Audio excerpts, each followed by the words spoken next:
Hello friends, I'm Kamal Sharma. I welcome you all to the Veda Academy channel. आज का video linear equation के pair को solve करने का। Linear equation in two variables, ये हमारा आज का टॉपिक है। तो आइए बिना देर किए शुरू करते हैं। लीनियर इक्वेशंस इन टू वेरिएबल्स। तो लीनियर इक्वेशंस को सॉल्व करने के लिए हमारे पास 4 डिफरेंट मेथड्स हैं। फर्स्ट ऑफ ऑल मैं आपसे एक एक करके सभी मेथड्स को डिस्कस करूंगा और उसके बाद हर मेथड को डिस्कस करने के बाद मैं आपको उससे रिलेटेड कुछ क्वेश्चंस को सॉल्व करके दिखाऊंगा। आपसे मेरी रिक्वेस्ट है कि आप जब मैं क्वेश्चंस को सॉल्व करता हूं, once you understand the subjective approach, आप अपने वीडियो को पॉज करेंगे और उसके बाद जब मैंने सॉल्व कर लिया क्वेश्चन और आपने सॉल्व कर लिया तो फिर आप उन दोनों को कंपेयर करेंगे। कंपेयर करने के बाद you will find out if there is any difference between the two solutions. अगर कोई है तो आप मुझसे डिस्कस करेंगे, बात करेंगे। इसके लिए मेरे नंबर्स, मेरे कॉन्टैक्ट्स इस वीडियो के अंत में भी दिए हुए हैं और वैसे भी वीडियो वेदा एकेडमी के चैनल पर आपको सभी उपलब्ध है। तो आइए शुरू करते हैं। pair of linear equations in two variables, how to solve them। तो फर्स्ट ऑफ ऑल जो सबसे पहला मेथड है वो है हमारा ग्राफिकल मेथड। ग्राफिकल मेथड में सॉल्व करने के लिए अगर आपको 2 इक्वेशंस गिवन हैं तो आपने कोऑर्डिनेट ज्योमेट्री पढ़ी है, एक्स और वाई एक्सिस से रिलेट करके, और एक्स के विद रेफरेंस टू एक्स हम वाई की सर्टेन होल नंबर्स में वैल्यू कैलकुलेट करेंगे, 2 या 3 मैक्सिमम। दोनों इक्वेशंस के लिए अलग अलग सॉल्व करेंगे और उसके बाद हम उन वैल्यूज को प्लेस करेंगे अपने ग्राफ के ऊपर। ग्राफ्स को, लाइंस को ज्वाइन करेंगे, जहां पॉइंट ऑफ इंटरसेक्शन आएगा वो आपका आंसर होगा। इसके 3 डिफरेंट कंडीशंस रहेंगे। मैं जब ग्राफिकल मेथड अभी डिस्कस करूंगा आपसे तो उसमें मैं आपको डिटेल में इसको बताऊंगा। दूसरा मेथड है सब्स्टिट्यूशन मेथड। देखिए हमने बोला वेरिएबल्स, वेरिएबल्स से मतलब है जिनकी वैल्यू चेंज होती है। किसी भी इक्वेशन के अंदर 2 एलिमेंट्स होते हैं, एक उसका कोफिशिएंट होता है जो हमेशा कांस्टेंट रहता है, मतलब with reference to particular equation, और दूसरा होता है आपका वेरिएबल। वेरिएबल एक तरह से चेंजिंग वैल्यू रखता है। लाइक अगर x की value with reference to y something है तो अगर y चेंज हो रहा है तो x भी चेंज होगा, और अगर x चेंज हो रहा है तो y भी चेंज होगा। That is why they are known as variable. तो हम क्या करेंगे, एक वेरिएबल को सब्स्टिट्यूट करेंगे दूसरे की वैल्यू से, इक्वेशन से डिराइव करके, और हमारा जो इक्वेशन आ जाएगा इन दैट केस वो एक ही वेरिएबल की फॉर्म में आ जाएगा, और उससे हम उस वेरिएबल की वैल्यू को कैलकुलेट कर लेंगे। Placing that into the second one we will get the answer for the another variable. उसके बाद आता है एलिमिनेशन मेथड। एलिमिनेशन मेथड में हम क्या करते हैं, एलिमिनेशन मेथड के अंदर हम एलिमिनेट करते हैं वेरिएबल को। कैसे वेरिएबल को एलिमिनेट करेंगे उसको डिटेल में हम डिस्कस करते हैं अभी, लेकिन उसको करने के लिए कुछ एक कांस्टेंट से, कोफिशिएंट से हम मल्टीप्लाई करते हैं। समटाइम्स ऐसा होगा कि एक इक्वेशन को आप मल्टीप्लाई कर रहे हैं, then you are able to equate both the variables in both the equation, और समटाइम्स ऐसा नहीं होगा तो आपको दोनों ही इक्वेशंस के अंदर कुछ कुछ वेरिएबल से, कुछ कोफिशिएंट से मल्टीप्लाई करना पड़ेगा, सो दैट एक वेरिएबल आपका दोनों में इक्वल हो जाए, और उसको हम फिर एलिमिनेट करेंगे, सब्ट्रैक्शन, एडिशन, व्हाटएवर, और उसके बाद हम उसकी वैल्यूज को कैलकुलेट करेंगे। फिर एक आता है फाइनली क्रॉस मल्टीप्लिकेशन मेथड। ये बड़ा इजी मेथड है लेकिन नॉर्मली बच्चों को ये मुश्किल लगता है। उसके लिए मैं आपको एक मेथड, एक ट्रिक बताने वाला हूं। उस ट्रिक को फॉलो करते हुए आप इजीली क्रॉस मल्टीप्लिकेशन मेथड से आपने दोनों वेरिएबल्स की वैल्यू को कैलकुलेट कर पाएंगे। तो आइए देखते हैं। सबसे पहले हम स्टार्ट करते हैं ग्राफिकल मेथड। तो चलिए हम देखते हैं ग्राफिकल मेथड से हम कैसे सॉल्व कर सकते हैं। ये मेरे पास 2 इक्वेशंस गिवन हैं और इन दोनों इक्वेशंस को लेके मैं सॉल्व करता हूं अपनी वैल्यूज को। तो ये पहली इक्वेशन है मेरे पास, x + 3y = 6। तो अगर मैं x को 0 सपोज करके चलूं तो y की वैल्यू क्या होगी, y की वैल्यू, ये 0 हो गया तो y की वैल्यू आपकी आ जाएगी 2। ठीक है। सेकंड, अगर मैं x की वैल्यू यहां पर होल नंबर में बिकॉज मुझे चाहिए तो मैं यहां पे 6 लेता हूं। अगर मैंने 6 लिया तो y की वैल्यू हमारी हो जाएगी 0। तो देखिए ये फर्स्ट इक्वेशंस के साथ मैंने x और y की 2 वैल्यूज फाइंड आउट की। जब मैं इन 2 वैल्यूज के साथ मैं इस पे ड्रॉ करूंगा ग्राफ को, लाइन एक ड्रॉ करूंगा, मैं अभी आपको दिखाता हूं करके कैसे करूंगा। तो देखिए यहां पर मेरे पास x है 0 और y है 2, तो पहला पॉइंट हमारे पास ये आ गया, ठीक है। दूसरा पॉइंट, अगर x है 6 यानी कि समवेयर हेयर, तो y है हमारा 0 यानी कि यही पॉइंट, इसी पे पॉइंट आया हमारा। तो मैं क्या करूंगा, इसे ज्वाइन करता हूं। So this way I have drawn a line joining this points coordinate are x0 and y is 2। तो x यहां पर 0 हो गया और y 2, ठीक है। सिमिलरली x 6 है और y यहां पर 0 हो गया, इसको मैंने ज्वाइन कर दिया। सिमिलरली मैं क्या करता हूं, दूसरी वाली लाइन लेता हूं। दूसरी लाइन लूंगा तो वो हमारे पास है 2x minus 3y is equal to 12। तो यहां पर मैं x की कुछ भी वैल्यू रखता हूं। सपोज कीजिए कि मैंने फिर से x की वैल्यू को 0 रखा, तो मैं 0 रखूंगा तो y की वैल्यू कितनी आ जाएगी, -4। Is that right? सिमिलरली मैं यहां पर क्या करता हूं, x की कुछ और वैल्यू रख के देखता हूं। अगर मैं सपोज कीजिए कि 6 रख दूं x की वैल्यू, यहां पर मैं 6 रखूंगा तो ये 6 to 12 हो जाएगा, इधर 0 हो जाएगा, यानी कि y विल इक्वल टू 0। तो मैं इन 2 पॉइंट्स के साथ एक नई लाइन ड्रॉ करता हूं, ठीक है। नई लाइन यहां पर मैं ड्रॉ करता हूं, तो पॉइंट विल बी हियर। उसके बाद में x है 6 और y है 0, x है 6 और y है 0, तो पॉइंट यहीं आ गया हमारा। अब मैं इसको भी ज्वाइन करता हूं। सो मैंने इन दोनों वैल्यूज को लेकर के यहां पर एक लाइन ड्रॉ की, और ये लाइन ड्रॉ करने के बाद में मैंने देखा कि this line is bisecting another one, जो मैंने पहले ड्रॉ की थी उसको, इस पॉइंट के ऊपर। और ये पॉइंट ऑफ इंटरसेक्शन क्या आया, ये हमारा पॉइंट ये आ गया x 6 एंड y 0, सेम। यही हमारा आंसर होगा।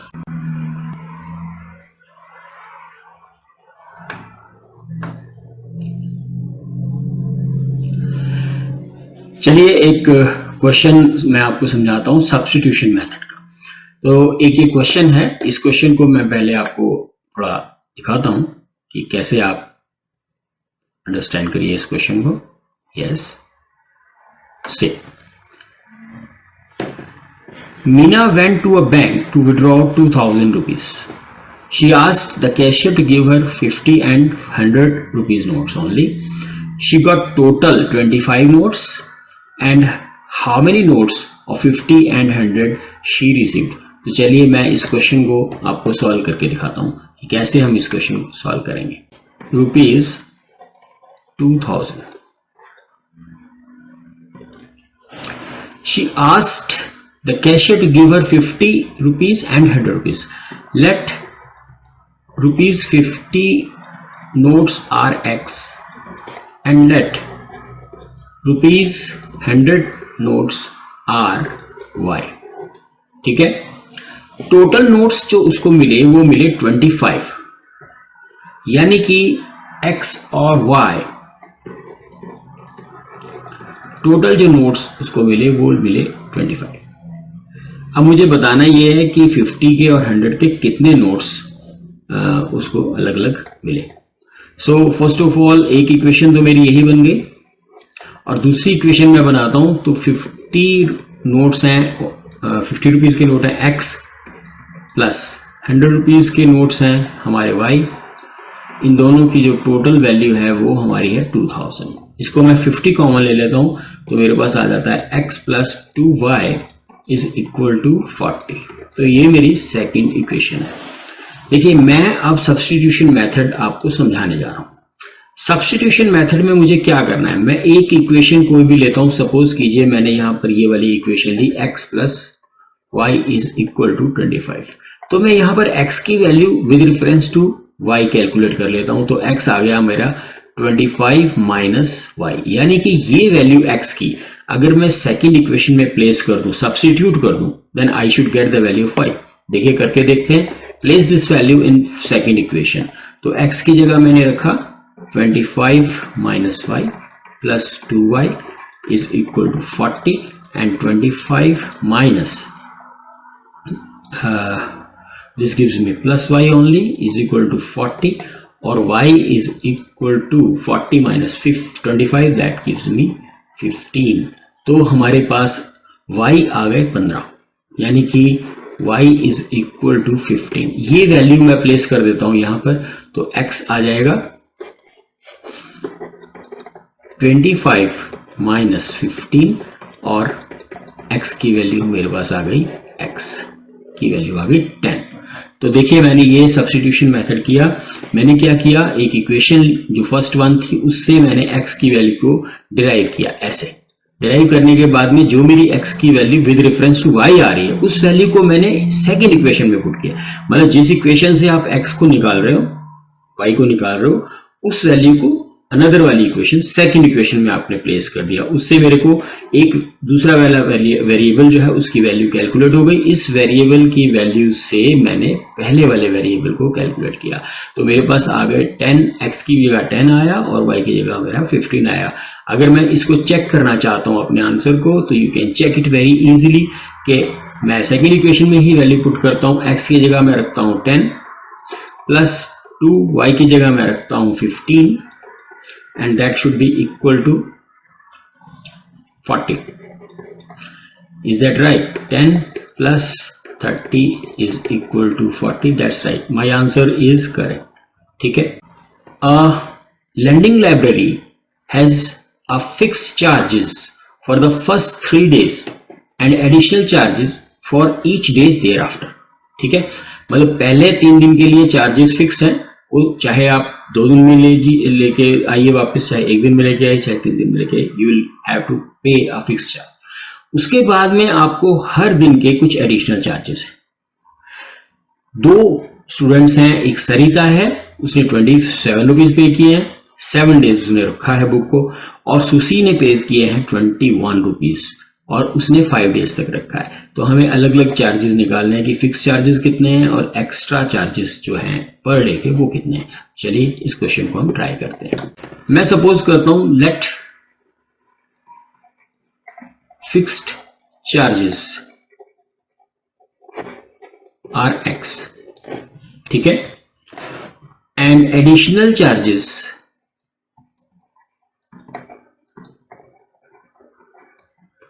मैं सपोज कर लेता हूं कि y। तो फर्स्ट केस में, सरिता की केस में मैं कैलकुलेट करता हूं पहले। सरिता के केस में क्या हुआ, टोटल 27 रुपीज उसने पे की, यानी कि x तो पे करने ही करने आपको, plus additional charges. Total 7 days थे तो फर्स्ट 3 डेज के चार्जेस तो ये आ गए, बाकी बचे 4 डेज और पर डे के एक्स्ट्रा है y, और इनका टोटल जो मनी उसने पे किया वो किया 27 रुपीज। मेरे पास इक्वेशन 1 आ गई, ठीक है। सिमिलरली जो दूसरी स्टूडेंट है सुशी, उसको मैं कैलकुलेट करता हूं। तो सुशी के लिए कैलकुलेट करता हूं, टोटल उसने 21 रुपीज पे किए, 5 डेज तक बुक को उसने रखा है, तो x तो उसने पे करने ही करने थे, 5 डेज है तो 2 डेज बचे, 3 के तो फिक्स हो ही गए, इज इक्वल टू 21। ये मेरी आ गई सेकेंड इक्वेशन। अब मुझे, बिकॉज मैं आपको सब्स्टिट्यूशन मेथड से बात कर रहा हूं, सब्स्टिट्यूशन मेथड सॉल्व करके दिखाता हूं। किसी भी इक्वेशन को आप 1 को या 2 को लेकर के एक वेरिएबल की वैल्यू को with reference to second one calculate करेंगे और उस वैल्यू को अनदर इक्वेशन जिसमें कि आपने वैल्यू को सब्स्टिट्यूशन से निकाला है उससे दूसरी वाली को रखेंगे, आपकी वैल्यू एक वेरिएबल की आ जाएगी, उसको प्लेस करेंगे तो दूसरी। देखिए चलिए मैं इसी को कर लेता हूं। तो x इज इक्वल टू हो जाएगा for equation 1, x is equal to हो जाएगा 27 माइनस 4y, ठीक है। मैं ये वैल्यू सेकंड में रखता हूं, placing x is equal to 27 minus 4y in equation 2। तो मैं इधर करके दिखाता हूँ आपको। तो ये आया, x की जगह मैंने रखा 27 minus 4y plus 2y is equal to 21। तो यहाँ पर मेरा आ गया 27 minus 2y is equal to 21। Taking this side I get minus 2y is equal to minus 6, right. और y इज इक्वल टू आ गया मेरे पास 3। यानी कि जो एडिशनल चार्जेस हैं वो आपके आ गए 3 रुपीज पर डे के, ठीक है। I can find out for first fix charges. तो इसको मैं किसी भी इक्वेशन पे प्लेस कर देता हूँ। आप चाहे 1 में रख दीजिए, चाहे आप 2 में रख दीजिए। जो सब्स्टिट्यूटेड वैल्यू वाली जो आइटम है उसको आपने कैलकुलेट करना है। तो जिसमें से आपने जिस इक्वेशन में से उसको कैलकुलेट किया है, डिराइव किया है, सेकेंड वाली में रखें। अब ये वैल्यू आप किसी में भी रख सकते हैं। सपोज कीजिए मैं इसी में रख लेता हूँ, x प्लस 4, 3 की जगह मैंने 3, y की जगह मैंने 3 रखा, इज इक्वल टू 27 है। आपका x plus 12 is equal to 27 आया, और x इज इक्वल टू आ गया 27 माइनस 12 एंड दैट इज 15। तो यानी कि आपके फर्स्ट 3 डेज के चार्जेस जो है 15 रुपीज के हैं, और नेक्स्ट एवरी डे के 3 रुपीज एक्स्ट्रा एडिशनल चार्जेस है। That's right. आपको सब्स्टिट्यूशन मेथड समझ में आया होगा, ठीक है। अब मैं आपको एलिमिनेशन मेथड बताता हूं। एलिमिनेशन मेथड में जैसा कि इसका नाम इंडिकेट कर रहा है, एलिमिनेट करना। तो एलिमिनेशन में एक क्वेश्चन करते हैं, बट इस क्वेश्चन को पहले देखिए, थोड़ा सा अंडरस्टैंड कीजिए। देखिए क्वेश्चन कहता है कि half the perimeter of a rectangular garden whose length is 4 more than its width is 36. Find the dimension of the garden. आपको समझ में आया क्वेश्चन? पेरीमीटर होता है रेक्टेंगुलर की सारी साइड्स अपोजिट साइड्स इक्वल होती हैं, डिफरेंट होती हैं, एक्स लेंथ और ब्रेड्थ, ठीक है। और twice of the sum of length and breadth is perimeter. तो यहाँ पे हाफ दिया हुआ है, तो उसने और इजी कर दिया आपकी बात को। मैं इस क्वेश्चन को आपको सॉल्व करके दिखाता हूं। लेंथ इज एक्स, ठीक है, whose length is 4 more than its width। तो y कितनी हो गई? x माइनस 4, ठीक है। Length is 4 more than it's width, यानी कि x अगर लेंथ है तो y x माइनस 4 आ गई। Find the dimensions. 36 है आपका हाफ द पेरीमीटर, यानी कि x plus y is equal to है 36 के। तो मैं यहां पर प्लेस कर देता हूं वैल्यू को जो मैंने डिराइव की थी एलिमिनेट करने की। तो यहां नौबत ही नहीं आई मुझे। It's very simple. y की जगह मैंने x माइनस 4 रख दिया इज इक्वल टू 36, और 2x इज इक्वल टू आ गया हमारा 40, और x इज इक्वल टू आ गया 20। अब ये वैल्यू लेकर के मैं y की वैल्यू कैलकुलेट कर देता हूं। तो y will equal to x minus x के 20 minus 4 and that is giving me 16। यानी कि मेरी जो लेंथ थी वो 20 है और विड्थ मेरी आ गई 16। Satisfy the question. Elimination method next question में हम करते हैं। देखिए कैसे इसको करेंगे। यहां पर हमारे पास 2 इक्वेशंस गिवन है। पहली इक्वेशन है मेरी 7x minus 15y is equal to 2। दूसरी इक्वेशन है x plus 2y is equal to 3। तो मुझे इनमें से एक कोफिशिएंट को एलिमिनेट करना है, और एलिमिनेशन करने के लिए मेरे पास रास्ता यह है कि मैं किसी भी एक वेरिएबल को मेरे को जो है एलिमिनेट करना है। कोफिशिएंट से किसी से भी मैं मल्टीप्लाई करूंगा एक इक्वेशन को दोनों साइड में, तो मेरे पास एलिमिनेट करने का मेथड आ जाएगा। मैं क्या करता हूं, बिकॉज यहां पर 7 है तो मैं इसको सिंपली 7 से मल्टीप्लाई कर लेता हूं, ठीक है। दूसरा रास्ता यह भी हो सकता था कि मैं इसको 2 से मल्टीप्लाई करता और इसको 15 से मल्टीप्लाई करता इस इक्वेशन को। तो 2 इक्वेशंस को मल्टीप्लाई करने की बजाय आई ट्राइड कि एक ही इक्वेशन को मल्टीप्लाई करूं और मेरा आंसर आ जाए। तो मैंने इसको मतलब I can multiply both the equations, दोनों साइड में, not only in one side. तो मैंने इसको कैलकुलेट किया, मेरे पास आ गया पहली इक्वेशन मैं लिखता हूं दोबारा से इज इक्वल टू 2, और यहां मेरे पास आ गया 7x plus 14y is equal to 21। अब देखिए मैंने इसमें सब्ट्रैक्ट कर दिया पहली इक्वेशन में से दूसरी इक्वेशन को, ये मेरा कैंसिल हो गया, एलिमिनेट हो गया, ठीक है। और यहां पर मेरे पास आ गया माइनस के 29y और इज इक्वल टू मेरे पास आ गया यहां पर माइनस के 19, राइट। तो y इज इक्वल टू आ गया 19/29। This is my answer for equation by the method of elimination. मैं एक बार फिर से यहां से मैं आपको करके दिखाता हूं। ये मेरे पास इक्वेशन 1 थी, ये मेरे पास इक्वेशन 2 थी। मैंने इसको, इस वेरिएबल को इसके इक्वल करना है। करने के लिए मैंने इस वाली को, सेकंड वाली को मैंने 7 से मल्टीप्लाई किया, तो मेरे पास इक्वेशन ये बन गई, ठीक है। सब्ट्रैक्ट कर दिया, ये कैंसिल हो गए, एलिमिनेट हो गए। यहां पर मेरा माइनस 29 आ गया, यहां पे 19 आ गया, माइनस कैंसिल्ड हो गए, y की वैल्यू ये आ गई। अब मैं with reference to this x की वैल्यू कैलकुलेट करता हूं, तो मेरे पास था x plus 2y is equal to 3। तो x की जगह मेरे को निकालना है, y की जगह 2, यहां पर आ गया 19/29 और इज इक्वल टू 3। तो x आ गया plus 38/29 is equal to 3। Taking this side, x comes 3 minus 38/29. Taking LCM, LCM is 87 minus 38, and that gives me how much? That gives me 49/29. तो देखो मेरे पास x की वैल्यू भी आ गई और y की वैल्यू भी। अब सपोज करो मैं इसी क्वेश्चन को कोशिश करता कि मैं कैलकुलेट कर लूं ग्राफिकल मेथड से, तो बिकॉज मेरे पास यहां पर x और y की वैल्यू होल नंबर में नहीं आ रही है, इन सच केसेस ये मुश्किल हो जाता है। तो चलिए अब हम समझते हैं cross multiplication method. Cross multiplication method में क्या करते हैं हम करते हैं एक नंबर याद, एक टेक्निक आपको बता रहा हूं, 2, 3, 1 एंड 2, 23, 12, ठीक है। याद रख लीजिएगा इसको हमेशा अपने माइंड में।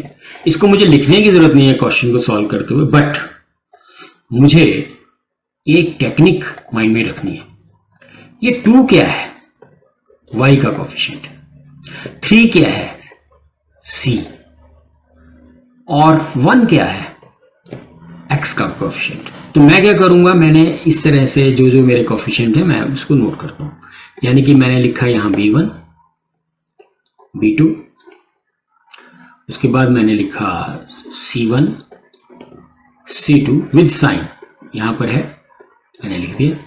और यहां पर हमारे पास a1 और a2 और b1 b2 तो मेरे पास है ही। Is that clear? मैंने इस तरह से नोट कर दिया। ये जो चीज लिखी है मैं आपको बार बार कह रहा हूं, मुझे लिखने की जरूरत नहीं है, क्वेश्चन को सॉल्व करने की टेक्निक है बस, और कुछ नहीं। मुझे इस तरह से लिखना है, बिकॉज याद रहे कि कैसे किस सीक्वेंस में मुझे लिखना है। मैंने इसको 2, 3, 1, 2, 23, 12 याद रखना है। अब मैंने क्या किया, x, y एंड 1,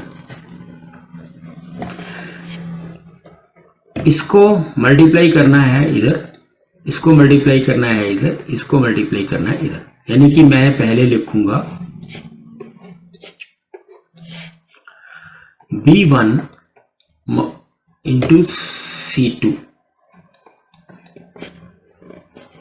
यहां लिखूंगा इज इक्वल टू, लिख दीजिए बीच में, माइनस c1 इंटू a2। उसके बाद देखिए इज इक्वल टू करके a1 b2, ठीक है। इसके बाद मुझे माइनस का साइन लगाकर, मैंने इसलिए इसको रेड किया, माइनस का साइन लगा के ये वाला प्रोडक्ट लिखना है। यानी माइनस लिखेंगे और ये आ जाएगा आपका b2 और माइनस c1 विद साइन लिखना है आपको। एक चीज अभी और बताता हूं आपको, minus c2 and a1 and here minus a2 b1, ठीक है। अब मैं इसको सॉल्व करूंगा वैल्यू को, इसको सॉल्व करूंगा वैल्यू को, और इसको सॉल्व करूंगा वैल्यू को। एक बार इसको और इसको कंपेयर कर दूंगा और एक बार और इसको कंपेयर कर दूंगा, तो मेरे पास x और y की वैल्यूज आ जाएंगी। ये मेरी अप्रोच है क्रॉस मल्टीप्लिकेशन मेथड से दो इक्वेशंस को, लीनियर इक्वेशंस को सॉल्व करने की। मैं एक दो क्वेश्चन अटेम्प्ट करके दिखाता हूं आपको, then you will understand it fully. चलिए क्वेश्चन करते हैं। ये मेरे पास दो इक्वेशंस हैं, इन दो इक्वेशंस को मैं सॉल्व करूंगा। मैंने आपको बताया पहला काम जो आप करेंगे इक्वेशंस को सॉल्व करने से पहले, वो करेंगे कि पूरी की पूरी इक्वेशन को आप लेफ्ट साइड में ले जाएं, यानी कि ये जो values is equal to sign की उधर है उसको भी उस तरफ शिफ्ट करें।